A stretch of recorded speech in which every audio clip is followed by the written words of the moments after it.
I figured over the holidays that we just spent all of our time pretty much on top side stuff. So doing bottom side stuff. The next thing on your curriculum is actually back control. So we'll go over that today, but I did want to cover a way to get to the back control from the guard. So we'll do the arm drag, which actually isn't on your curriculum. And turn this thing around. Talk about back control. So back control, fairly simple. Considered the most dominant position in jiu-jitsu offensively. Of course, there's several ways we can hold the back control. So there's this very standard variation where you're sitting straight up, got a harness grip or a seat belt, one arm over the top, one arm underneath. Bottom hand always covers the top hand, and I'm maintaining control by, again, keeping my chest on my partner's back, keeping my hooks, my 2 feet in the hips, and gluing my head nice and tight here. Again, as we start to move around a little bit, if your partner's fighting back, doing all sorts of stuff, we might end up on one side or another side. There is even a scenario where your partner or your opponent turns all the way over and you end up in this sort of double leg ride position that you see a lot in collegiate wrestling because people like to belly down a ton. So lots of variations, but we're just going to cover basic controls from here. Just let me untangle this quickly. What we're focusing on right now is hooks and seatbelt, okay? So seatbelt, one arm over top, one arm underneath.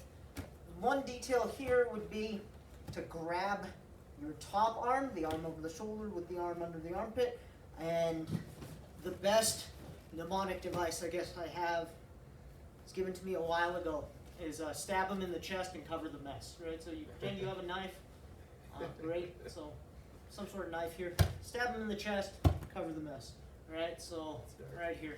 So that's how you think about that. We're not going the other way.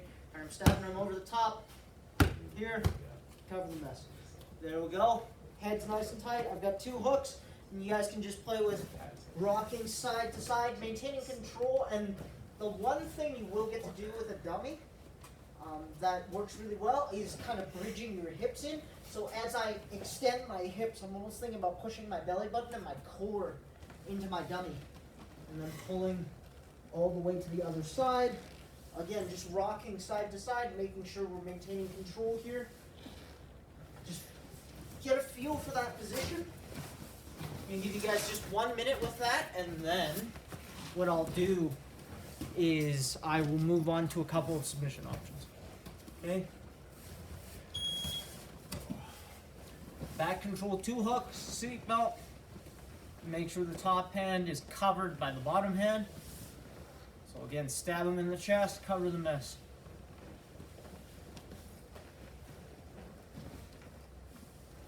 I don't know. No one's given me a better mnemonic device. So that's what we're sticking with. Unless anyone has any other ideas. Cloak and dagger. Cloak and dagger. What's that called? Like, jacket? Cloak and dagger. Nice.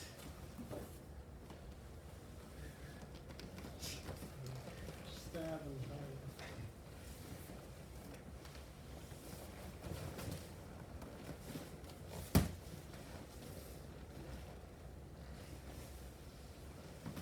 Good. Nice and easy.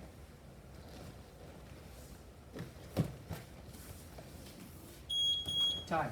Okay. Moving along. Rear naked choke. So, the rear naked choke. Again, this is probably the highest percentage submission in all of jiu-jitsu. The one sticking point is that you do have to be behind your opponent. Doesn't matter. The hooks aren't strictly necessary. You can find all sorts of videos on WorldStar of people doing this very poorly and still choking people unconscious. So that kind of speaks to how powerful this mechanic is. If we're in back control, my top arm is always my choking arm, and this is why I need to keep it covered with my bottom arm. First thing I'm going to do, I'm going to work this hand all the way across to the opposite shoulder. I want to, if possible, get my fingers So the knuckles of my fingers behind my partner's back. Now, we can do the rear naked choke one of a few ways. The most basic way is to reach over the top, lock into your own bicep, and swing this arm around. This almost never works against trained opponents, simply because as I reach forward, I expose my arm to being grabbed. I could even get arm barred here if the guy just pulls down really hard, and that would be really, really embarrassing. So what I opt to do instead, and I'll move closer to the camera in a second, is I'll take just my hand, and I will cover my own knuckles, pointing my fingers towards myself. And now I will trace the back of my partner's skull with the blade of my hand and form this figure four lock where my fingers lace into my bicep. So I'll bring it closer to the camera in a second, but you'll see my hand never crosses the line of my partner's shoulder. And lock this in here, and to squeeze, I think about bringing my elbows together to shrink the space, and I flex my biceps, keeping my head nice and tight in there as well. So I'll bring the dummy a little closer, just so you guys can see the hand configuration. Again, once I have my seatbelt, I'm going to work this one hand across to the shoulder. You'll see I'm doing my best to kind of hide my fingers behind my partner's back if possible. Now, the distinction here is going to be whether I reach over the top and then grab my own bicep, just kind of ham-fisted. You can do this to an untrained person, it'll probably still work. But the correct way to do this is like so. I take my free hand, the hand that is not on the shoulder, I'm going to cover the knuckles of my choking hand, pointing my fingers towards me. So I'm kind of hooking my fingers, pointing them towards me. I'm going to slide this back, tracing the back of my partner's head. And now at this point, my hand comes off the shoulder. I'm going to lace it over the top and grab my own bicep. Now I secure everything and I squeeze. So one more time, hand to the shoulder, point my fingers towards myself, cover my knuckles. Trace behind your partner's head, lace my fingers in, and squeeze. Okay, so rear naked choke.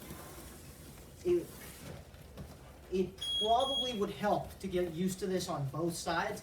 I'm usually not big on ambidexterity, but with the submission as powerful as the rear naked choke, it does help to at least be capable on either side. So try both sides. Start with one. Once you start to get comfortable, switch it around. Again, make sure your secondary hand, your support hand, never crosses in front of your partner's shoulder. Very good, Noah. You got it, buddy. Good, Jacinta.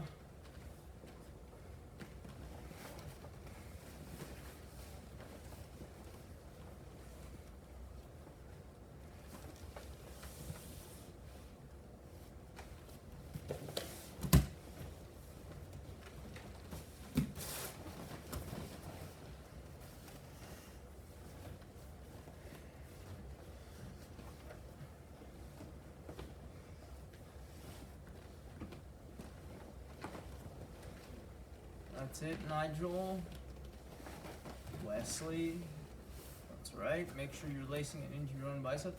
Do not include your dummy's arm in that choke. So reach over the shoulder. Don't reach under the armpit. This isn't an arm triangle. This is a rear naked choke.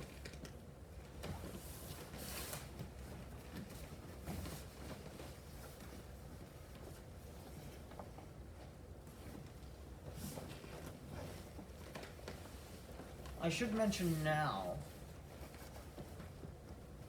most rear naked choke finishes take you to one side. So it's very rare to find yourself finishing a rear naked choke sat up, like Coach Nathan is right now.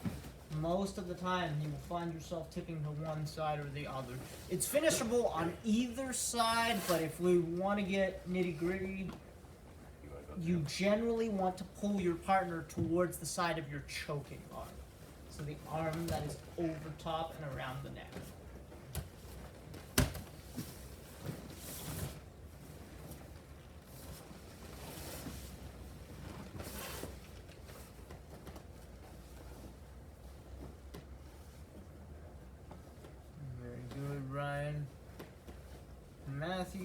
quite see your camera. Just make sure you're following along.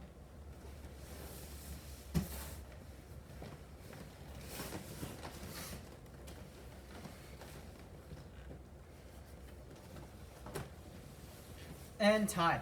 Okay. I want to cover a couple of variations here with the rear naked choke. So, most of these variations are born out of necessity, I guess. So, a lot of times you'll see, especially in MMA settings, that people don't lock in full rear naked chokes. They'll either be palm to palm, or they'll have some sort of S grip, or sometimes they'll lock it in like this, where the hand is actually on top of the head. The only reason that happens is because they're wearing gloves, and if you've ever tried to rear naked choke someone with 4-ounce gloves on, you'd understand, right? It's sometimes hard to fit a gloved hand all the way behind the head. There are ways to do that. We won't be going over that today. I do, however, want to go over the short choke and the one-handed choke. So, with the seatbelt, what the short choke is, this is sometimes called the fulcrum choke. They're the same thing. I'm going to take my choking hand over the shoulder as I did before, but now instead of trying to slide my hand behind, I am going to place my hand palm up. I connect my hands, so my choking hand is palm down, my support hand is palm up. I'm going to glue my head to the back of my partner's head, and I'm going to pull with my bicep and my lat. That is the short choke. Okay, palm to palm, sometimes referred to as a palm to palm choke. Some people will call it a fulcrum choke, the fulcrum being my support arm back here. Same thing, right? The nomenclature in this sport is a mess. I hate it, but you'll hear people refer to the same technique by different names all the time. Now, the one-handed choke, there is a technical pointer here. Same thing, choking hand always finds this position on the opposite shoulder. The one-handed choke, usually when you perform a one-handed choke, your free hand will be down here hand fighting, so controlling something, taking that arm out of the game. To finish the one-handed choke, I'm going to really focus on getting my fingers behind, gluing my head tight, and what I actually want to think about, I don't want to think about pulling back. I don't want to think about pulling straight back. That might work. Put a lot of pressure on your partner's windpipe. What I want to do instead is I want to focus on rotation. So I take my elbow, the elbow of my choking arm. I want to think about gluing my head tight, and I want to think about rotating this elbow, the point of this elbow, back and around. You can barely see it move. But what I want to think about, and you'll feel this when you apply this choke, is gluing my head tight and rotating this elbow back and around, trying to pull it all the way behind this shoulder. Okay? Good. Jacinta's got it. Now, again, it's because the dummy's arms are so short, it's kind of hard to simulate the hand fight. So I will bring Coach Nathan in here for a second. So generally, what would be happening when I go for the one-handed rear naked, maybe we're hand fighting, right? I managed to strip this hand off, and I'm going to just hang on to it and come here. Now, if I release this hand right now, maybe he goes up and grabs it, and in the process of me reaching for my rear naked. So I don't want to have to let this hand go. So in this case, I would opt to finish this one-handed. I glue my head tight, I hide my fingers behind, I'm going to rotate this elbow around. There we go. Alright, so that would be the practical application for the one-handed choke. So, what we're going to do now is we're going to put all of this together. We're going to start in back control. Again, Coach Nick the duck back. Yes, sir. And I will call for either a palm-to-palm choke or a short choke. I tend to call it the short choke. So either the short choke, the rear naked choke, or the one-handed choke. Okay?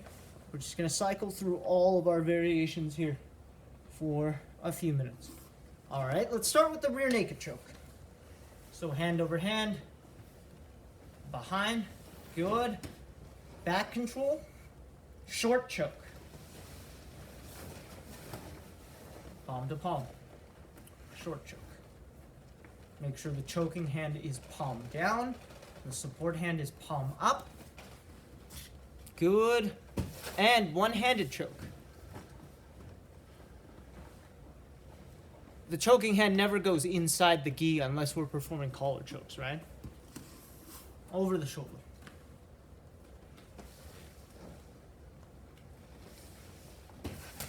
And most of the time, I'm too lazy to use the gi, and I'm very public about that. I have terrible grip strength. I have like baby grip strength, and you'll catch me rear naked choking people in the gi all the time, just because I find it more effective. Just keep going through. Yep, and short choke, rear naked choke. Short choke. One-handed choke. Rear naked choke.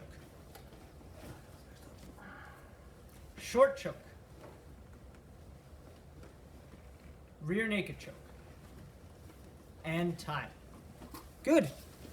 Now, with all of that in mind, I want to cover the arm drag. So the arm drag is probably the easiest way to get to back control from your closed guard. I'm going to, again, set up my closed guard like so. Legs wrapped around my dummy and right here. So I'll slide back just a little bit. With the arm drag, there are a couple of grips you can take, but the important part of the arm drag is that I'm bringing this one arm all the way across my body. And I want to think about burying the hand in my armpit. So I'm not dragging it halfway across. I'm not dragging it to my chin. I'm going to grab a 2-on-1 grip, and I'm going to drag this arm all the way across my body and more or less put this hand in my armpit. Once I accomplish this, once I put the hand in my armpit, my arm on this side, the side that I'm dragging from, I reach over the top. I'm going to grab across the back, right here. Once I grab across, I can now open my guard. I'm going to plant my foot in the ground, and I'm going to shrimp my butt back. So I hip out, slide my butt back. Once I've created some space, I'm going to rotate. So I'm going to pull in a circle, thinking about pulling my partner's back to my chest as I collect both hooks and establish my seatbelt. Close guard. I get two hands on one. I'm going to drag that arm all the way across my body. Reach over the top. Once I reach over the top, I can open my guard, step in the ground, hip out, and pull my dummies back to my chest, establishing my back control. Again, you'll notice just by the nature of the position, I am not sat up. I'm down to one side. That's completely fine. I'm going to endeavor to pull my partner to the side of my choking hand, and then I can work into one of the chokes we've covered today, whether it's the rear naked, the short choke, or the one-handed choke. Good. Drag that arm all the way across, reach over the top, hip out, and pull your dummies back into your chest.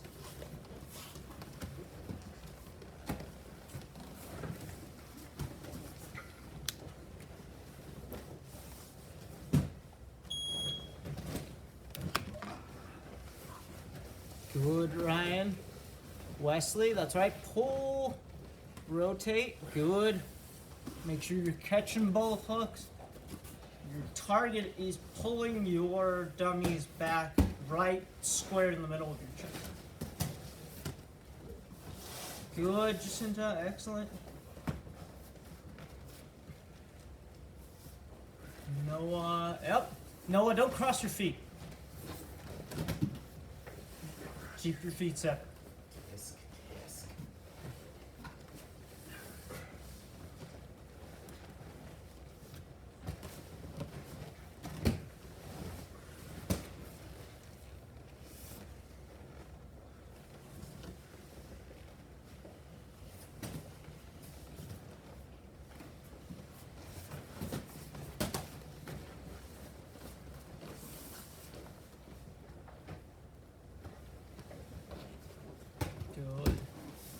Make sure we're not crossing our feet.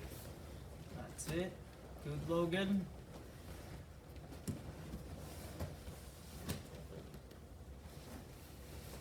Kind of out of the frame there, Christian.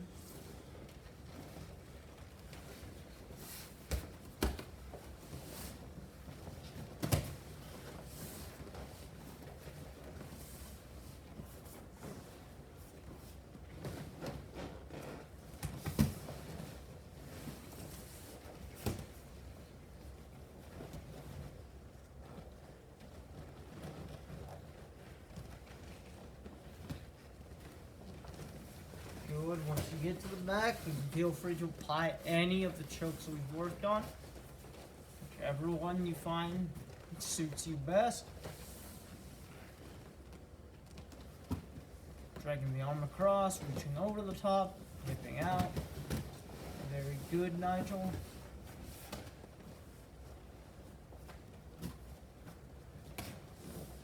Keep working. Pick up the pace. As you get more comfortable with the technique, you pick up the pace.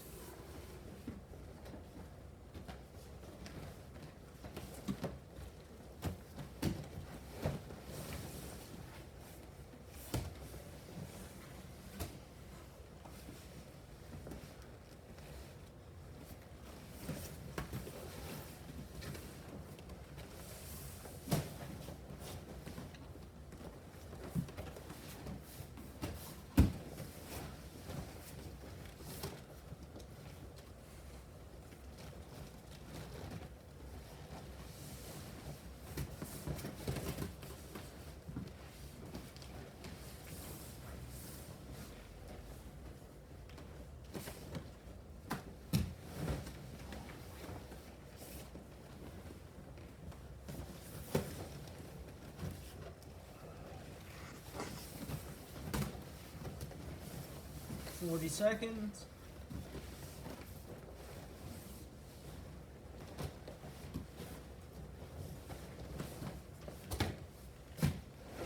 That's it, Wesley. Chest to back. Glue nice and tight.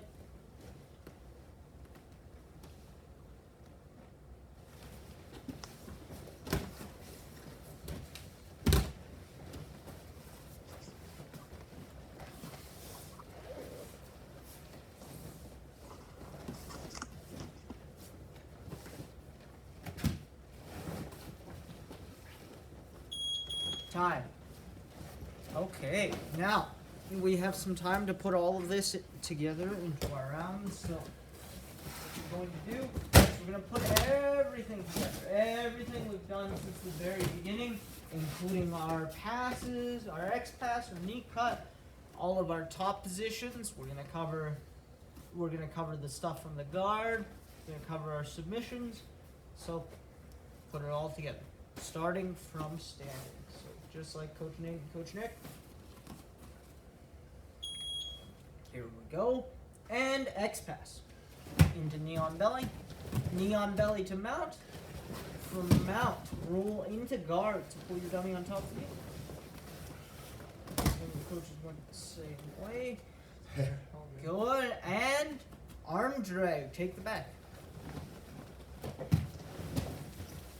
From the back, rear naked choke. Good. Remount. Kick your dummy away from you, turn over the top, get back to the mount. Good. Mount hurdle armbar.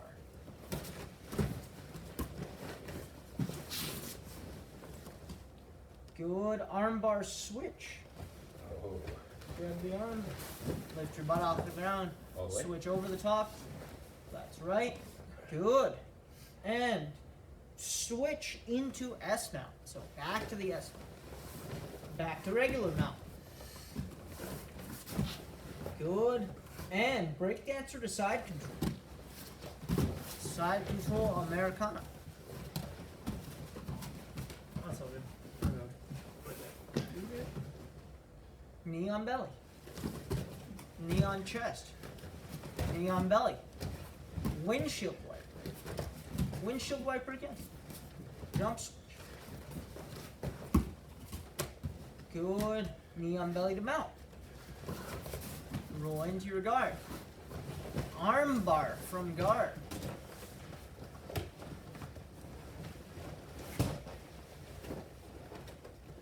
Good. And back to guard. Swing that leg over the top, get back to your guard. Good. Hip bump. Reaching across, lifting your butt off the ground, turning your belly down, all the way over the top. Good. And back to knee on belly. Back down to side control. Scarf hold. Sit forward. Back to side control. Reverse scarf hold. Step over mount. Americana from mount. X choke from mount.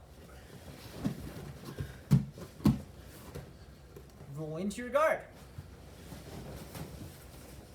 X choke from guard. Good. And armbar from guard.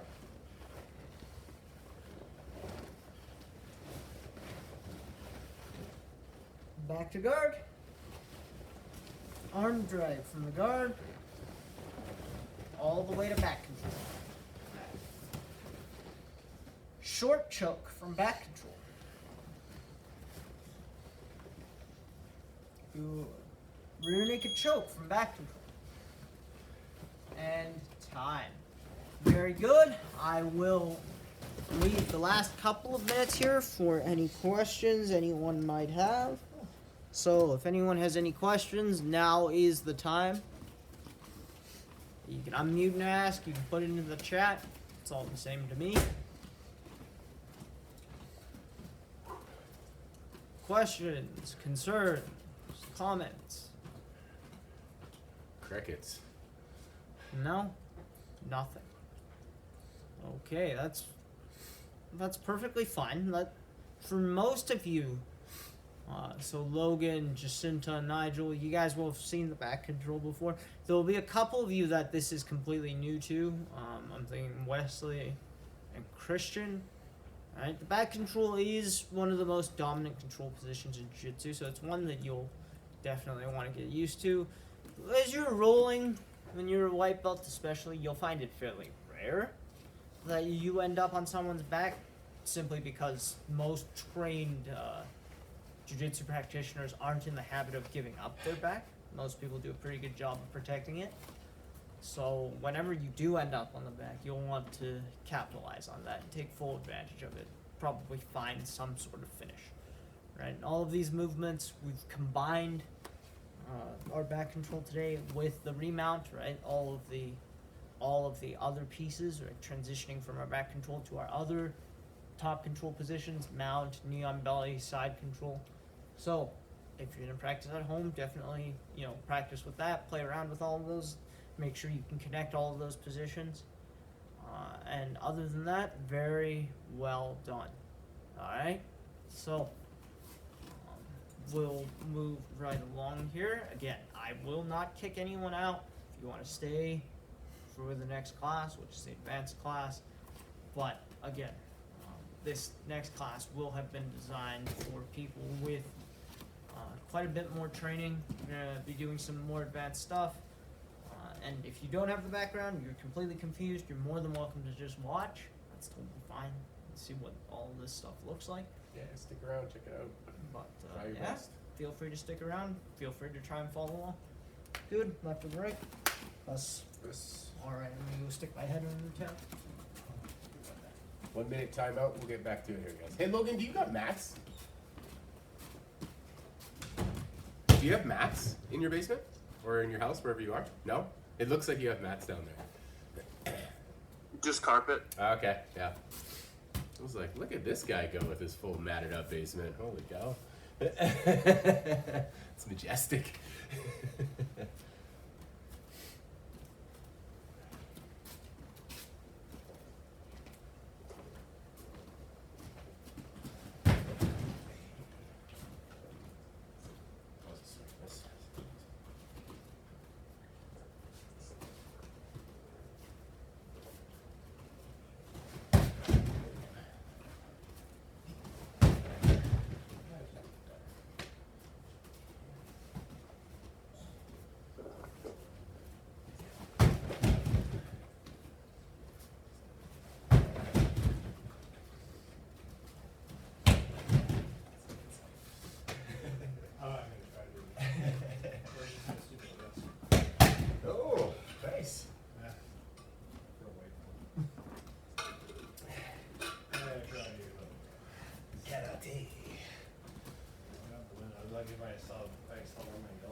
Play it again.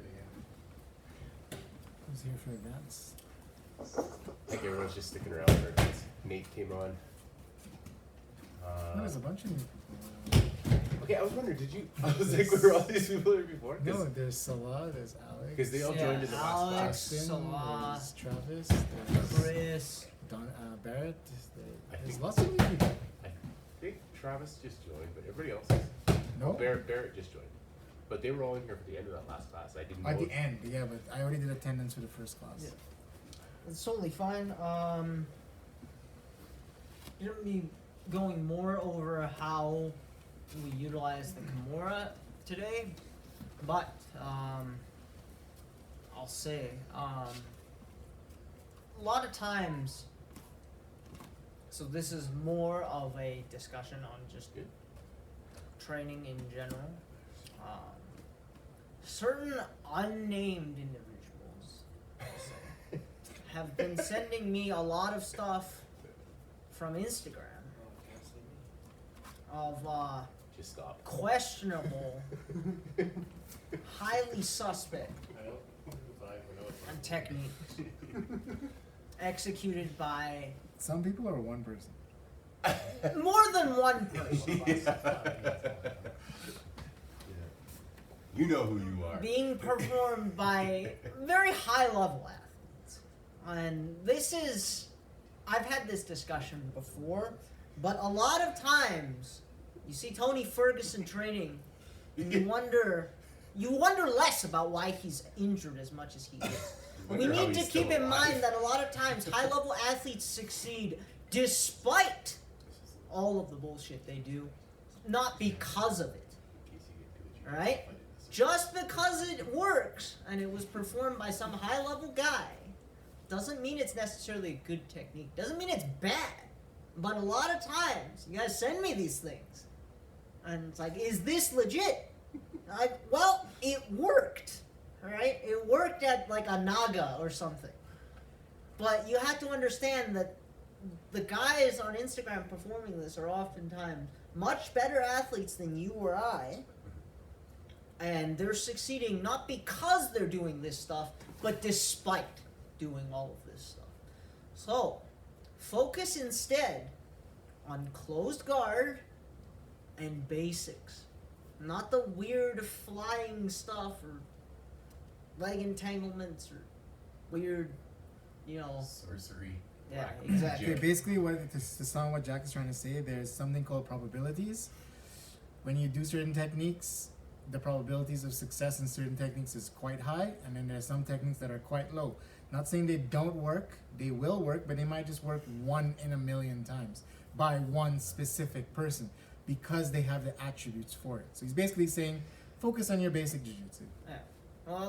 Maybe learn to open closed guard before you try a flying leg lock or a scissor takedown. Right? So, again, basics. But we're going to be covering something a little more advanced. I'll show you. So I alluded to this last class. But the point of that whole side control series with the Kimura was to illustrate how much control the grip itself offers you. So we're going to cover, Danaher calls this the T Kimura, and I haven't heard a better name for it, so I'll refer to it as the T Kimura as well. It is this series, David Avalon, I believe, calls it the Kimura Trap. Here, reaching through. So a lot of times, whether you're in side control or you're in half guard, a lot of times we can actually find a way to bail over the top and get to this sort of sideways position with this Kimura. So this, again, you'll see my body kind of forms a T with my dummy. Slide back. So a lot of times you'll see my body kind of forms a T with my dummy. The important part is that I'm kind of sliding under my dummy's head or my partner's head, and I'll show you with Coach Nathan in a second. And my hip kind of shovels underneath the one shoulder. So I do need a minimal amount of elevation for this to work. As I get to this position, I want to make sure I am door stopping my opponent, meaning I am not completely flat. Once you are completely flat, your opponent is liable, or they'll be able to roll over top of you and kind of pin you here. So I want to actually stick my foot in the ground and turn in towards my opponent, kind of door stopping them here. From this position, we have a lot of options. Again, we can always opt to surface and work the Kimura from the top. But what I wanted to talk about today, more so, once we start to door stop our opponent, is starting to use this Kimura to take the back from the ground. So what I can do is, it's a little tricky with a dummy, but I can sneak my knee underneath here, pushing the Kimura to create some space, and starting to pull my dummy into back control. So as I pull through, this leg can actually go over the shoulder, this other leg can find my hook, and I can drag my dummy into this preset straitjacket position or unfair advantage position. From here, again, if I turn it around, you can establish your seatbelt or work for a choke. This might be easier to see with a partner. So I do this a lot. So yeah, right there is fine. So Where am I? we're gonna start from half guard. So starting from the half guard, a lot of times when I'm struggling to pass the half guard, I will start with the Kimura. So I'll attack this Kimura here. And once I've gotten the Kimura, I expect my opponent to grab and defend, right? Meaning I can't necessarily finish the Kimura.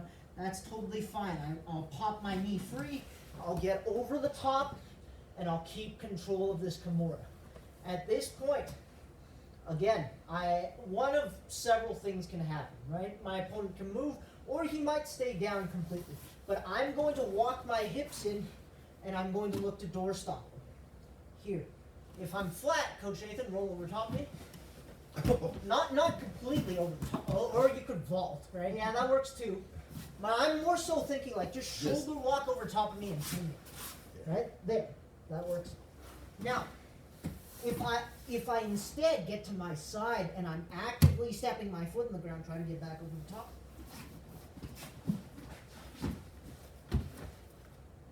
There.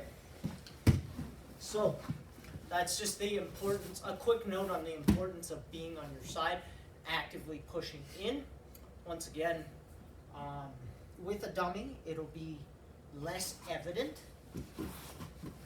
You won't have that pressure coming into you, but the important part is this.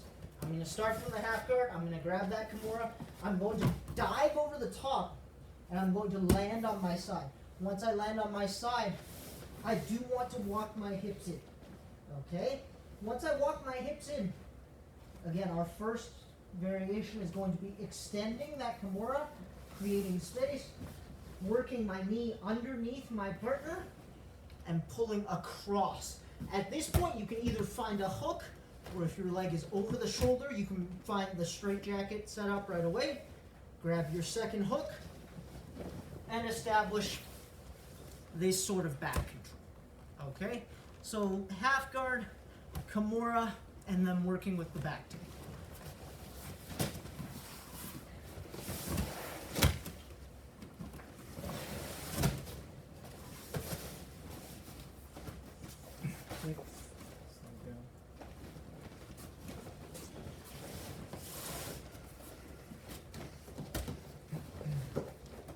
Again, you could do this from side control as well. Just set yourself up in that T Kimura position. Although, if I found myself on top side control with that Kimura group. Sorry? Just go. Yeah. Are we going? Yep, Oh, okay. go ahead. Walk underneath. Extend the Kimura. Good, and take the back. That's it.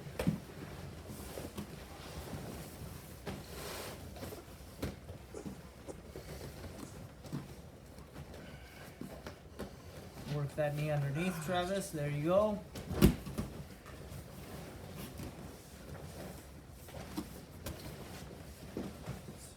Again, the action of your partner driving into a lot of times will make this easier. With a dummy, since it's just laying flat, you'll have to do a little bit of work getting your hip underneath and sliding that knee. but it's good practice because a lot of times you'll actually have more room when it comes to working with a live partner.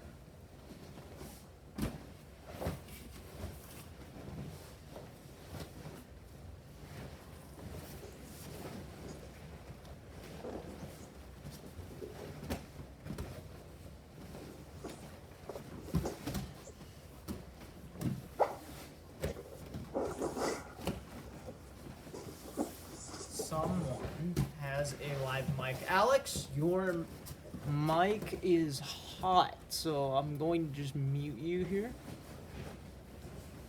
There we go.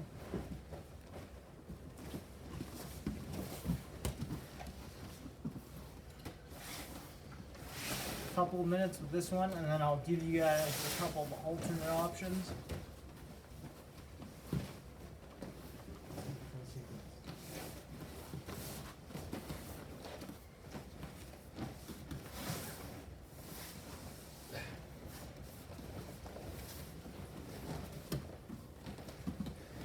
It's hard to get to that doorstop.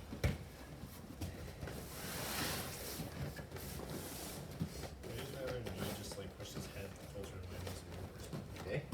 I use one of my knees to push the head to the other knees and doorstop.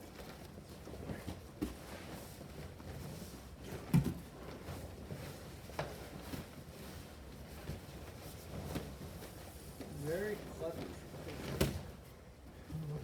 Yeah, I can't get his head. Or his knee.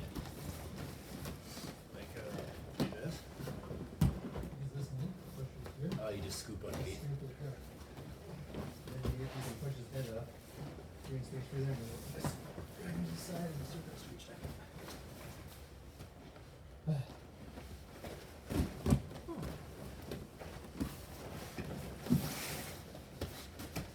One more Yeah, minute. sure, you guys are- they're not very cooperative. That's what. Don't worry, this is the hard part.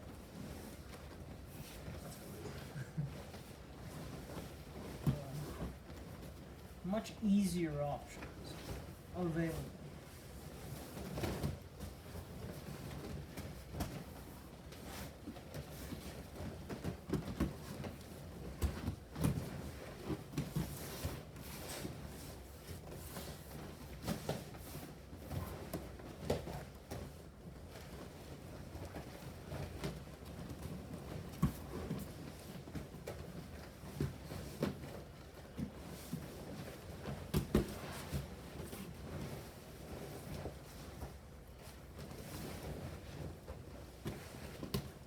Going straight to the triangle.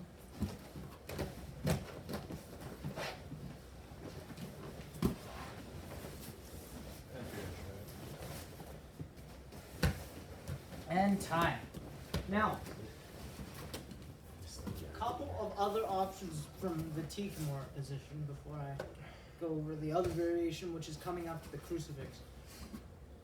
The Crucifix is going to be a lot easier with the dummy, but just for a couple of other variations from the Kimura. So as I get to the Kimura, again, it'll with a live partner, you'll find they're oftentimes driving into you. Just because the dummy is so flat, you will have to kind of manipulate your dummy just a bit to get your hip kind of underneath the head. Just this much is fine, right? So I like to think about kind of connecting my elbow and my knee to elevate my dummy's head, like so. Once this happens, I can start extending with the Kimura to create some space. Then on my side, I start sneaking this knee underneath, and I can bring the other leg over the top as I bring my dummy across. One option, if you were paying attention to Coach Nick, one he did, once I bring this leg over the top, I can bring it across to the opposite armpit, pulling the arm above the head, securing my own ankle, locking this back triangle here, and applying it. Or I could also, from this position, bringing the hook over the top, angling towards that arm, framing with my forearm, and working to clear my leg over the face for an arm lock. Okay? So, both of those options are available to you, but more more so for our purposes, the T Kimura, especially practicing with a dummy, you'll find it sometimes necessary to manipulate your dummy's head with your elbow and your knee.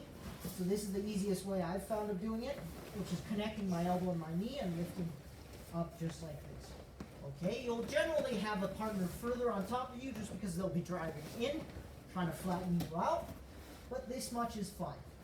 So from here, again, extend the Kimura, bring that other leg over the top. I can lock a triangle, or I can look to frame on the face, clear my leg, and take the arm lock. Now, with that out of the way, let's talk about the crucifix. So the crucifix, not a very common position. It's underutilized. There have been various practitioners. Marcelo Garcia was very famous for using it. Barrett Yoshida, also very famous for his use of the crucifix. And of course, Habib Nurmagomedov has made it famous for its use in ground and pound. The T Kimura itself, it lends itself very well to crucifix transitions, especially when that arm, your opponent leaves that other arm hanging out there. It's very easy for me to throw this leg over the top, collect that arm, and turn to my knees. Okay, once I turn to my knees, again, I can keep this arm trapped between my legs, and you can feed strikes, or we can feed that triple threat from here. Americana, straight arm lock, Kimura. I find it a little tough to finish the Kimura from the crucifix without adjusting, so a lot of times I will finish like I do from side control, meaning I will lock my hip into that arm, step the other leg over the face to cover, and finish from here. But once we get to the T Kimura again, for this one, it's very easy to just step that leg over the top. Again, this does require that you be on your side, but if I just step this leg over the top and turn to my knees, I can establish a very solid crucifix, and then I can work into my triple threat here. Or you can experiment, of course, with ground and pound, keeping that arm pinned. Okay, just very quickly, I'm going to bring in Coach Nathan.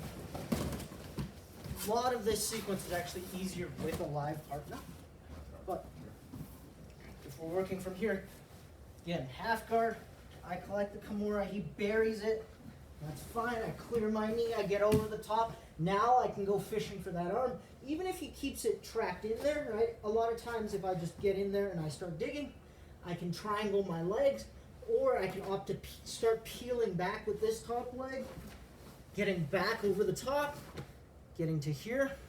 Again, you can lock your legs, or you can keep your legs separate. Again, if this were Pride rules, you could probably get away with kneeing the guy here. Yeah. These would be decent knees. At least this knee, anyhow. Yeah, or that knee, right? That actually feels kind of awkward. It feels like I'm running it into the ground. You can tell I didn't put much thought into this part of the list. But important. But again, the elbow is obviously available here. You have some short elbows, or again, triple threat, Americana, arm lock, Kimura, and once again, I prefer to step over the face for my Kimuras from side control. So you'll often see me do that. Okay, so we can play around with that crucifix sequence from the T Kimura, getting over the top, and then coming back over with that arm trap. Okay, go ahead.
That's it, everyone.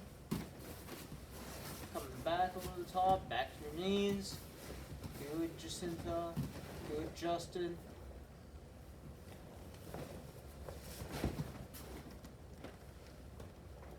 Back over the top. Work into that triple threat.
And time.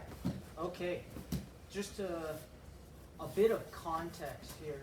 So, the reason why I've always liked this crucifix setup is because, as useful as the crucifix tends to be, especially from top position, you'll see, or you'll find, if you try to set it up from side control, which is where most people think about setting it up, that it's actually quite difficult, especially against a trained opponent.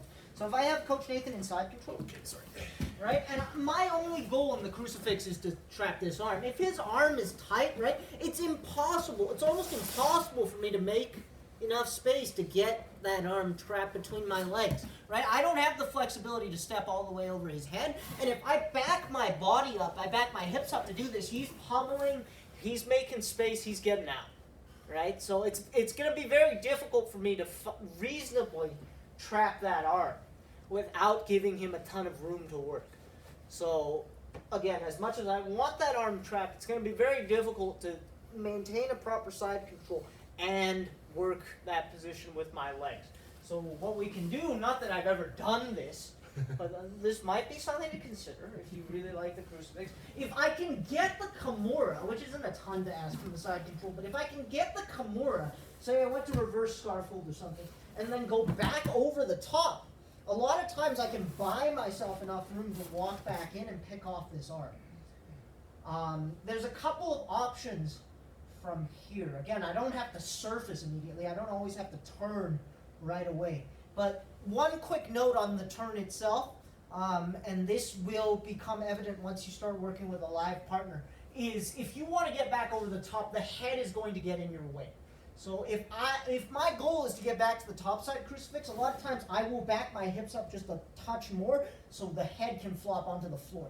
If we go back to that position where I'm here, I'm gonna run into issues. This isn't bad necessarily, but if I keep the head in there and I try to turn, I'm gonna get stuck. Right, so if I'm looking to get back over the top, I can keep the arm, I'm going to just hollow out here almost, and get back over the top this way, keeping the arm. So that is one nice little detail if I'm trying to get over the top. Now, I've shown this to some of you in a no-keep class at some point, but it's been a while. So there's a very cute guillotine setup that I've seen Gary Tonin do. I believe Marcelo Garcia did it as well, but I can take the top arm and kind of bait my partner to turn into me, right? So once I have this top arm, I'm going to control this opposite side arm. My top arm is going to go across my partner's face, and I'm going to grab underneath my own hamstring. Once this happens, I'm going to release and allow my partner to turn. A lot of times he's going to try and turn into me this way, right, and get back over top of that leg. Yes, like so. And at this point, he runs into this very tight guillotine with my leg over the top. So, again, that's It's a pretty interesting setup from this position. Again, if I allow my opponent to turn, a lot of times because this arm is trapped, he's going to want to turn into this leg and get back over the top. So turn all the way into that single leg. There. That's where he wants to be. Right? All I'm doing, I'm allowing him to get to this leg. But I'm creating a block over here, just grabbing my own hamstring. All right, I'm going to let him out now. And again, I'm just taking the guillotine in that scramble from there. Okay? Again, pretty interesting setup that can be used from that position as well. It's one of the positions that I've been trying to use more, and definitely has a lot of utility. It feeds into a lot of the other stuff that I like to do, arm locks and all of that. So definitely give that a try, and it's a good one to practice at home because it definitely needs a lot of practice. You need to understand where all the little pathways are. That T Kimura position is kind of your nexus, right? You have access to a bunch of different things, but you need the practice to kind of learn all those pathways and understand what you want to do, what you like to do, based on, you know, certain reactions or body type. Good? All right, let's jump into a round here.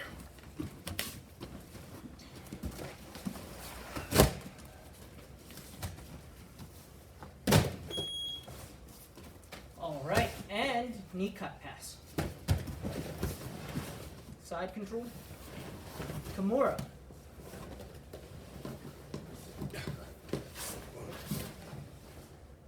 That's an Americana, coach. There we go. My bad. Here. Side control Kimura, north-south Kimura. Good, get your partner up on their side, finish the Kimura. Swing both legs behind, take the back. Good. Very nice. Rear naked choke. Remount. X choke from mount. Arm triangle from mount.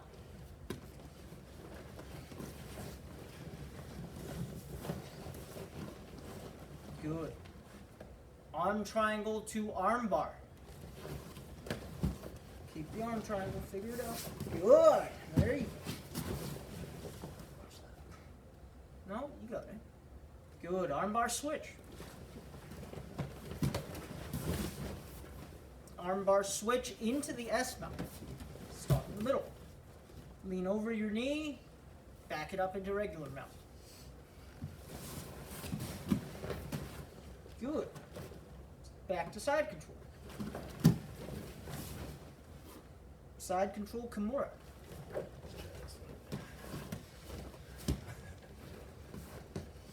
That's still T Kimura. That's a dorsal Kimura. Oh, sorry. I don't know how to do There you go. Good. And Crucifix. Good. Crucifix Americana.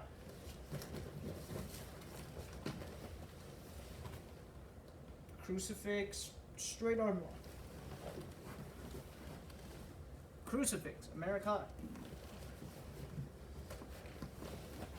Back to side control. All we're doing is releasing the arm. Knee on belly. Windshield leg. Knee on belly arm bar. Nice save. Good. Standing back up. Knee slide. Side control. Knee on belly. Knee on belly to mount. X choke from mount. Turtle arm bar. Arm bar switch. And time. Very good. Whoops. Okay. I'll leave the last few minutes for any questions anyone might have. Of course, the T Kimura is a very specialized position, so I'm sure I confused at least a couple of people. Yeah. So any questions you may have, now's the time. If not, we'll call it here for today. Happy New Year to you too, Alex. This question there? Or was that from before? That was before. The north-south Kimura, it's best transition from the T Kimura, right? Because I remember you threw that in last class, and I got a bit confused. Yeah, about that. So the dorsal Kimura or the north-south Kimura it's independent from the T Kimura. You could, right? You could go to it from there, but my preference for the north-south Kimura has actually always been to set it up from north-south or from side control.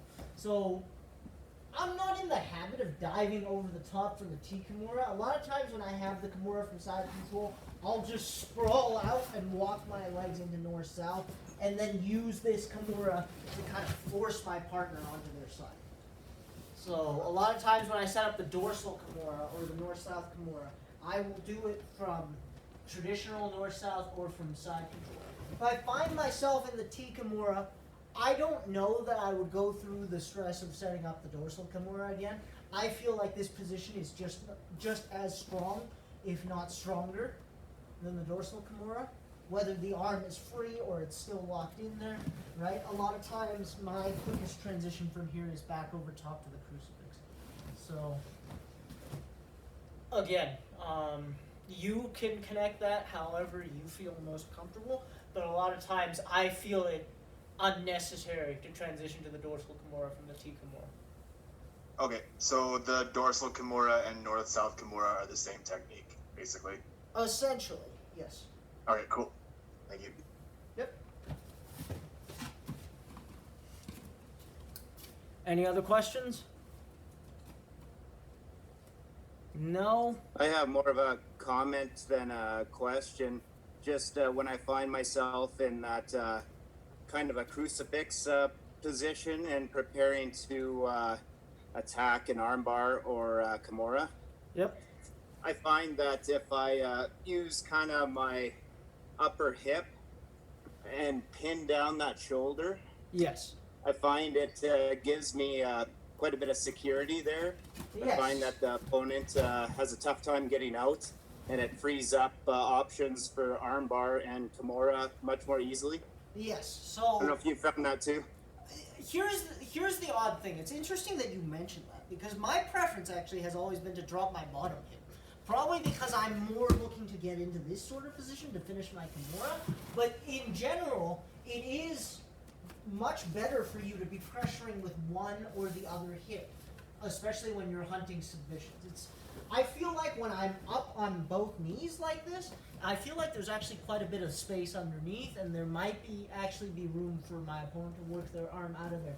So whether you drop one hip or the other, I think that is actually better for control purposes and to just give yourself room to work. It's interesting that you prefer to drop the top hip, because I've always found that I just naturally go towards dropping my bottom hip and kind of pushing my hips in to secure this arm, probably because I'm more looking to get to this sort of position. And that's opening my hip up towards my partner, kind of gives me room to step over this way. But either one will work, and this is why you guys should all practice this on your own, because a lot of times what your body wants to do and what I prefer to do are different, right? So all of that depends on body type. Again, depends on whether you're left or right-handed, and it depends on a whole bunch of factors. So play with the position, figure out what you like to do from there, and then once you come back, once we're all back in here, you'll have a couple more options. Okay? Normally, when you drop the hip closest to the head, that's usually to set up the Kimura. But to finish, you have to switch to the other hip, because then your hands will be pushing in a different direction. So if Coach Jack, if he drops the hip closest to the head, that allows him to set up the position. But if he tries to finish the position from there, keeping his hip there, his arms and hips aren't in line for the finish. So he needs to switch his hips in order to get power to actually finish. So you might set up facing towards the legs, but you should probably finish facing towards the head, assuming you're using hip pressure. Yeah, that makes sense. I think I've had more success maintaining that hip pressure where it was in a armbar situation. Okay, yeah. So if you're in an armbar, then it doesn't matter because you're pushing down, not sideways. Yeah. Yeah. Yeah. Again, stepping over the head opens up a bunch of options, right? There's like weird, reverse triangle situations we can get into from here. So there's really a lot of options getting jacked over top of the head, which is probably why I kind of cheat towards that side. Professor Endell's probably right. You want to be down here a lot of the time, kind of pressuring your partner's head, doing all of that sort of stuff. But I guess I kind of just cheat over to this side because I know all of my offense is over here, whether it's the Kimura or the triangle or all that good stuff. Right? Good. That's definitely an interesting discussion, and I would have to play with that more. Good. All right, excellent work, guys. See you guys on Friday. Did you guys bow out? Yeah, it's about. Isn't that what you did last time? Yeah, I guess. Keep it real. Oh, you're in the There's no consistency. Yeah. There's no consistency. Come on, Salah, we're bowing out. Stand up. All right, Boys. guys. Boss. Thank you very much. Have a good night, guys. See you guys.